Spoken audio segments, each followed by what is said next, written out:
Good afternoon, everyone. It's David Schlotthauer here with another detailed routine tropical weather outlook and discussion for Thursday, May 22nd, 2025. To start off the video, here's a look at the latest GOES 19 true color visible satellite imagery provided by Dr. Levi Cowan at tropicaltidbits.com. Of course, there will be a link in the description below this video where you can check out these satellite images for free. So without further ado, let's get started. So what we have right now is we have a couple of things that we're really watching out there in the tropics.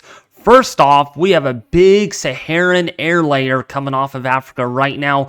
All this dust coming off of Africa, all this brown colors indicating a lot of blowing dust, sand, very warm, dry Saharan air already making its presence known, and this is on its way all the way into the Leeward and Windward Islands over the next 3 to 6 days. So expect some pretty dirty skies, and also expect to get your car washed quite often because all this dust is moving this way in this direction. We also have a weak tropical wave located roughly about 50 to 45 degrees west in longitude, and this is going to bring enhanced rainfall to Venezuela and Central America as it transverses the region in a couple of days.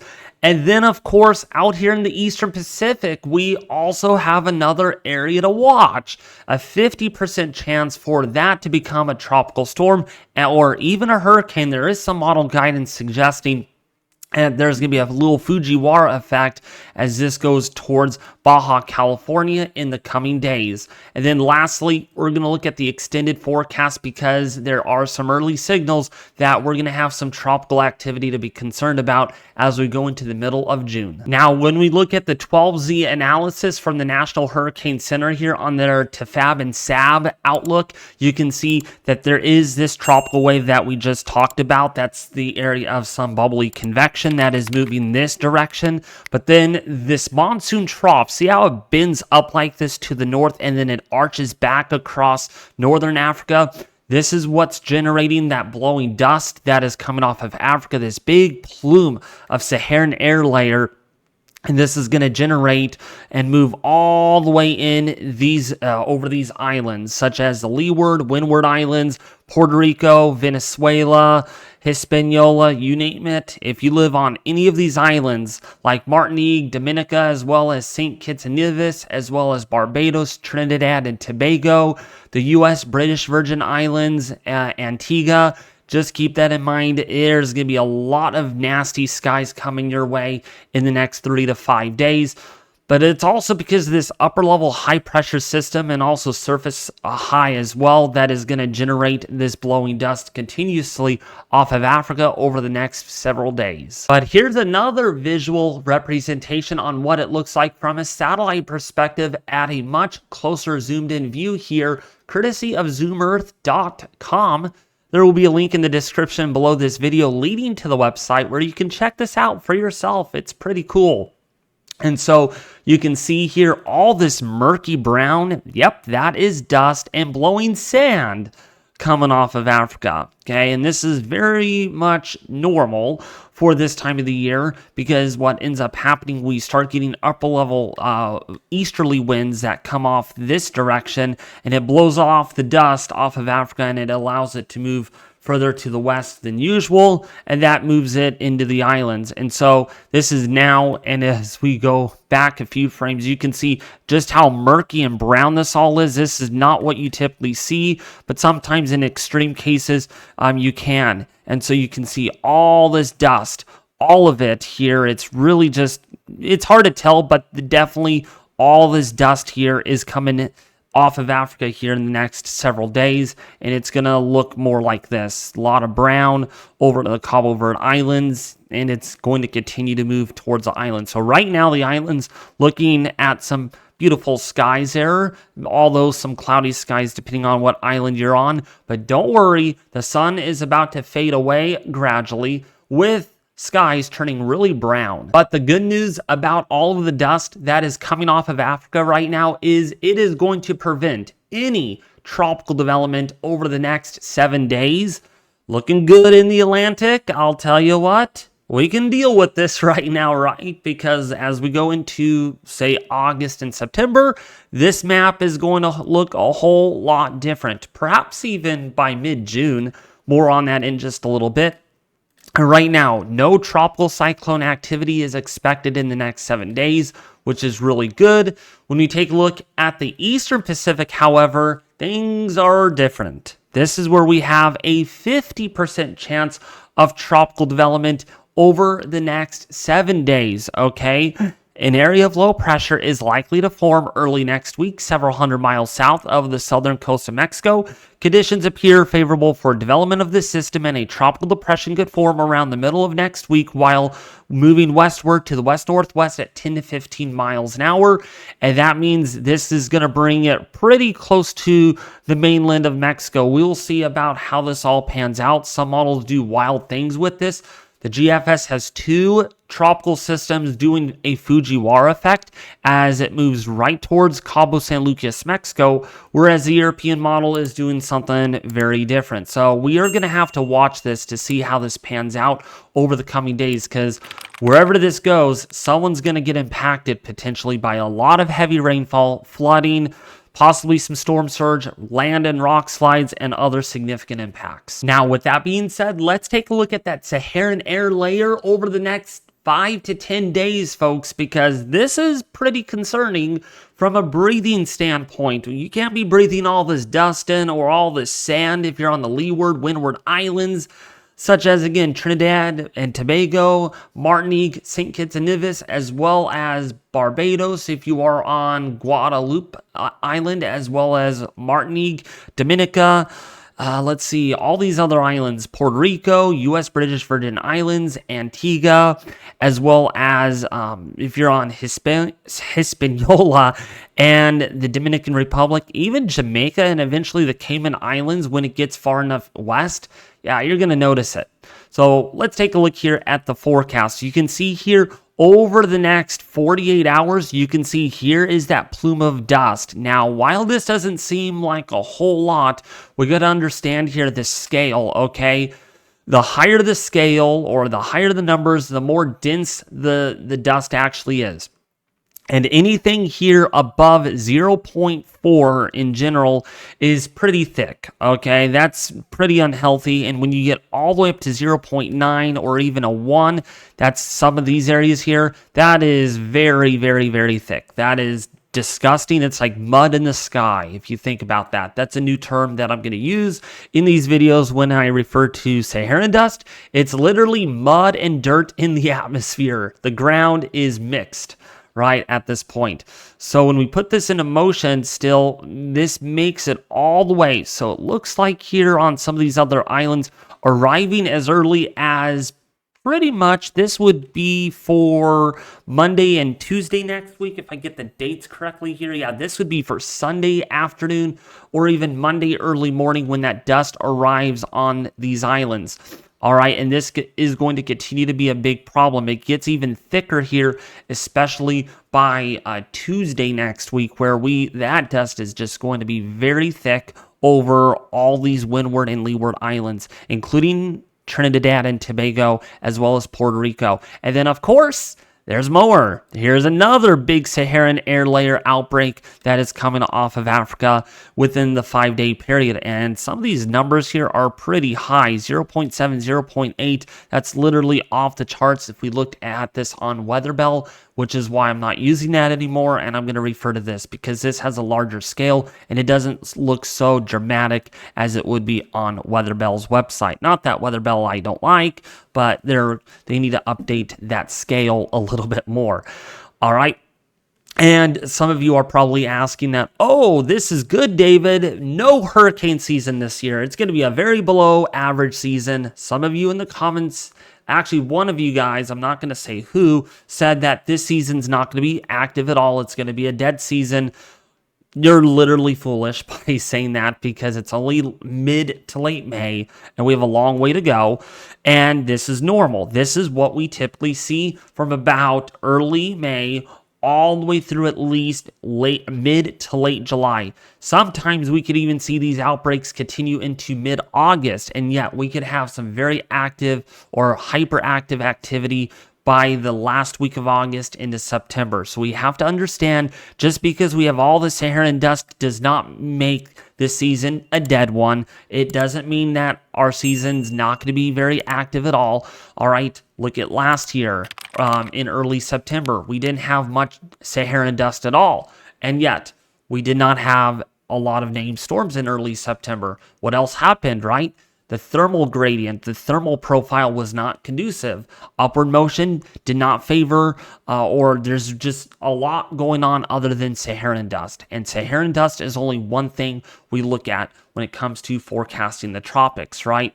In fact, you need some dust to allow for tropical development to actually occur, if you think about that, because you need some of that drier air, a little bit, not a lot, to mix in with the moist air coming out of the south. And that's how you get a thermal and humidity contrast difference. And that circulation allows the help of formation of tropical cyclones if the deep layer vertical wind shear cooperates. All right, so let's take a look here at our European model here from weathermodels.com. And what we have here is green colors. That's where there's rain coming down, either light rain or heavier rain. Of course, there's no snow on this map. If there is snow, I'll tell you what, it's a problem. It's a really big problem. Climate is out of whack. We don't see any of that, so it's just green from here on out. And so as we look at the next 3 days here on the European model, you can see just some very weak windward and leeward showers moving across the Caribbean, including most of the islands here. Again, Puerto Rico, the U.S. British Virgin Islands, Antigua, and St. Kitts and Nevis down here as well, Barbados, Guadeloupe, Dominica, let's see here, what other, Martinique, I think that is. I got all my islands memorized, but man, there's so many of them. It is hard to name them right off the bat right there. But you get the idea. All these islands here getting a little bit of shower activity. Nothing too significant though. And there is your weak tropical wave moving on through. Just very weak, but it's going to bring enhancement of showers and thunderstorms as it propagates through the Caribbean undisturbed. And then we have another tropical wave right here in about 7 or 8 days. So rewinding the timeline, so the first tropical wave is coming through in the next 30 days, and then another tropical wave here in the next 7 days. So this would be by the middle to the end of next week when we have that next tropical wave that comes through. And then over the next 10 days, just kind of the same old, nothing to be concerned about on the European model. However, that second tropical wave that moves through here and then kind of curves up like this, we will see. The GFS model in a couple of runs ago did show that something could develop off of this once it gets into the Gulf of Mexico. But that, of course, is GFS model fantasy land. Who can trust the GFS model at this point? Remember when it showed something really big back in early May, right? Never formed. It never developed. It's the GFS model for you. But yeah, we got to keep an eye on each of these tropical waves because each of those waves are seedlings for any formation that actually occurs. And then as we go out to 360 hours out, here is a third tropical wave that moves through, but also very weak as we go into early June. But of course, just because you don't see any development now on this model doesn't mean we won't see anything at all in the future, because of course this is one run itself and it's not an ensemble, and so even so it doesn't show much at all. I think there will be something once we go into the middle of June. I think we're going to have to keep an eye especially over here in the Gulf of Mexico, as well as in the Caribbean, from about the Leeward Windward Islands off across Hispaniola, Dominican Republic, Jamaica, the Cayman Islands, the island of Youth, as well as western Cuba, including perhaps Playa del Carmen in the Yucatan Peninsula of Mexico, because these waters are really warming up very quickly. And speaking of sea surface temperatures, they are really warming up out there across the Gulf of Mexico. I'm actually pretty concerned about the rate of warming that has really taken place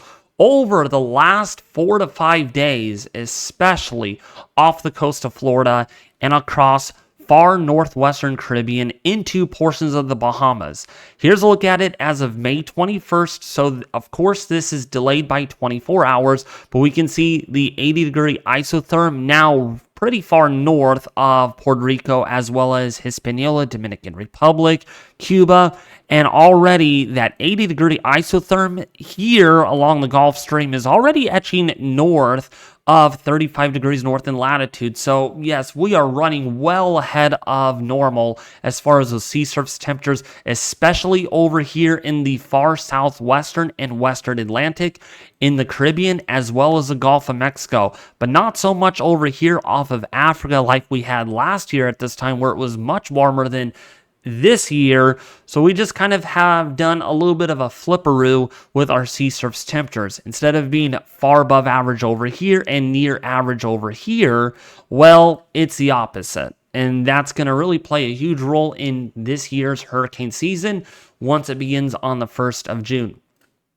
So now looking at those sea surface temperature anomalies, this is pretty striking by all means, okay? And especially where the warm water is in relation to the Atlantic. So you can see here, of course, very warm, near record-breaking sea surface temperature anomalies off the United Kingdom.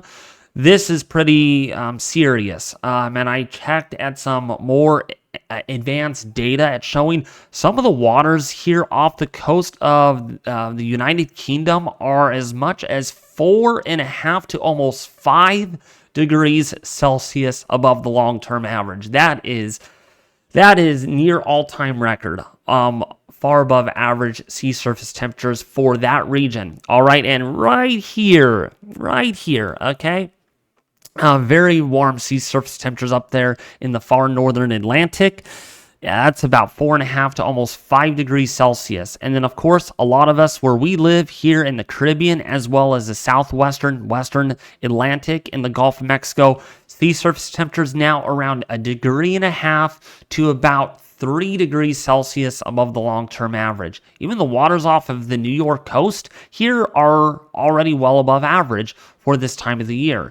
And when you think about this, all this cooler water up here to the north means a lot of our rising motion is going to be well focused down here during the hurricane season. And that, my folks, my guys, is quite concerning when it comes to the peak of hurricane season. And that, my guys, is how we get a really busy season.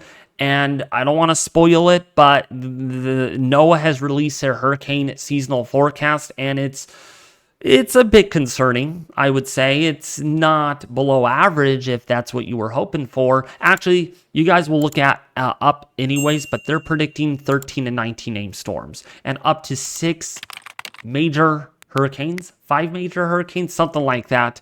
That's pretty concerning. Okay.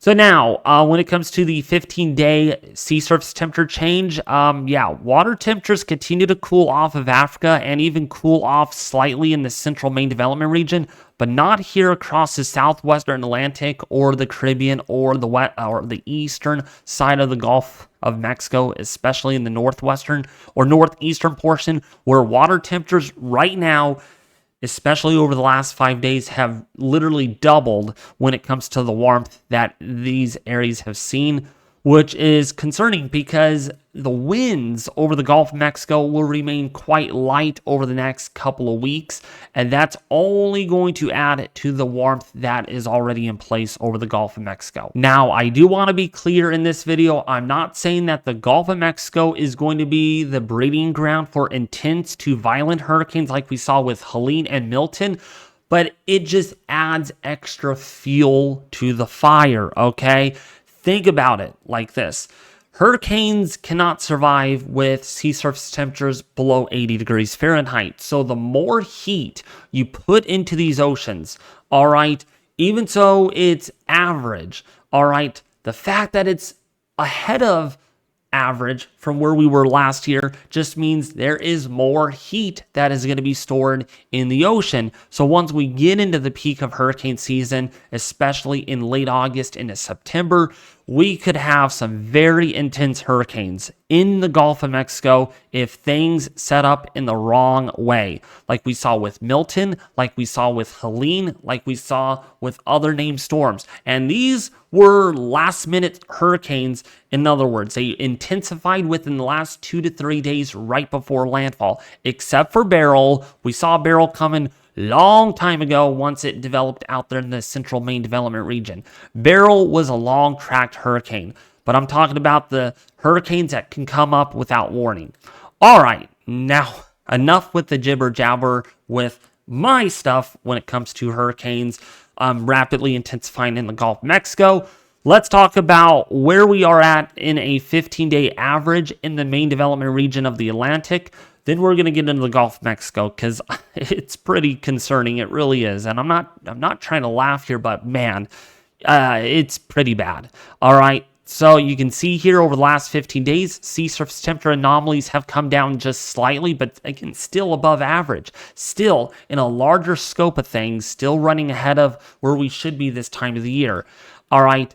And when we take a look at the Caribbean, still warming up. Still warming up, not as quick as what we had in the early to the middle of May, but still warming up. We're now 0.7 degrees Celsius above the long-term average. All right, the question is, will this continue? And if it continues, I mean, this is warm enough to support intense to violent hurricanes. In fact, parts of the Caribbean already are at 29.5 degrees Celsius, almost 30 Celsius. That is mid to almost upper 80s in Fahrenheit temperatures in portions of Jamaica. And it's only mid to late May. We have a long way to go. We have all the way until September, folks. I cannot say it enough. We have until September before the peak heating of these sea surface temperatures arrive. All right, and the fact that we're seeing water temperatures this warm already is jaw-dropping. It really is. Okay, so now when we take a look at the Gulf of Mexico, while this doesn't seem like a whole lot, it is 0.61 degrees Celsius above the long-term average. But when we extrapolate this from a daily average, this is pretty alarming, all right? So this is a 2-week mean average of sea surface temperatures in the Gulf of Mexico, and this is what it looks like on a daily average. And I'll tell you what, look at the warming that has taken place. Literally, this is one day ago, 2, 3, 4, 5, 6, 7, 8, 9. 9 days. Within 9 days, so a little over a week. Look at how much warming has really taken place. We were at 0.2 degrees Celsius. We were barely above average, just by a little bit, and look where we're at now. We're well above average. We are at 1.05. When you round that all up, we're at about 1.1 degrees Celsius above the long-term average. That is, we don't want to hear about that. We really don't. And with not much convection over the Gulf of Mexico, which would otherwise prevent more solar heating to the ocean, with lighter winds that are generally under 5 to 10 miles an hour, the Gulf is going to really start warming up even further. I hate to say it. I hate to bring the bearer of bad news. I'm not here for the bad news. I'm not here for the hype and gripe or fear-mongering, but we really got to get concerned when the Gulf really gets about a degree Celsius above normal or greater, because that's just extra octane fuel, extra gasoline, not literal gas, but it's extra fuel for hurricanes or for tropical cyclones. That's why we saw Milton. Look how quick Milton got. One day it was a tropical storm. The next day it was a Category 5 hurricane. It's because of how warm those sea surface temperatures were and how conducive the upper level environment was. That's why we got to be careful when sea surface temperatures get as warm as they can in the Gulf of Mexico. Now, the last thing that I wanted to show you all here is the velocity potential anomaly from the European ensemble forecast. We got to use these maps and Hofmolar diagrams with great caution because there's already a couple of YouTubers out there, I'm not going to say who, that are already starting to say, oh, we're going to have a very active, possibly hyperactive June. All right, I'm a tropical weather expert over here. I am not a certified meteorologist by any means, but I know my stuff and I know what I'm looking for quite closely. And so when we see this, this above average or basically a negative anomaly of upward motion in the atmosphere over the deep tropics of the Atlantic as well as the Caribbean into the Gulf of Mexico, this does not mean we will 100% get a tropical storm or hurricane that develops in this region. Okay, it does not mean we will see anything. Climatology, you got to factor that in too. If we get all this Saharan dust, we get a lot of deep layer vertical wind shear despite this upward anomaly that rotates through the area. We're not going to see anything. We're not, okay? This alone right here does not guarantee any tropical formation, okay? These oranger colors too, don't guarantee a quiet period. It usually means, because there's a lot of sinking in the atmosphere, but we gotta really read this map very carefully, that as we go into mid-June, yes, it's something to monitor. Will we see an uptick in activity? We very well could see an uptick in activity, but it doesn't mean we 100% will see a named storm. It just means that, all right, we got to start watching global computer models as this gets closer, especially from about, I would say, the 6th or the 7th of June through at least the middle of June. This week period here, we're going to need to watch the models to see, do the models start developing a tropical wave into a tropical depression or storm? We shall see. It's pretty far out in time, but this is what we look for, signals in the atmosphere. And this is one of those signals that has been consistently popping up here on the European model with a possible favorable environment rotating through the Caribbean into the Gulf of Mexico as well as the main development region by the early to the middle of June. Now, if you found this routine tropical weather outlook and discussion really helpful, detailed, and informative, please subscribe to the YouTube channel, folks. It really, really, really helps out a lot because believe me, once a hurricane or tropical storm is within at least 3 to 4 days of making landfall, we are going to do live tropical weather outlook and discussions, all right, on that named storm system, if it's a threat to land. Also, if it's a hurricane that makes landfall within 24 hours, okay, from a given point, we are going to go live all night and all day.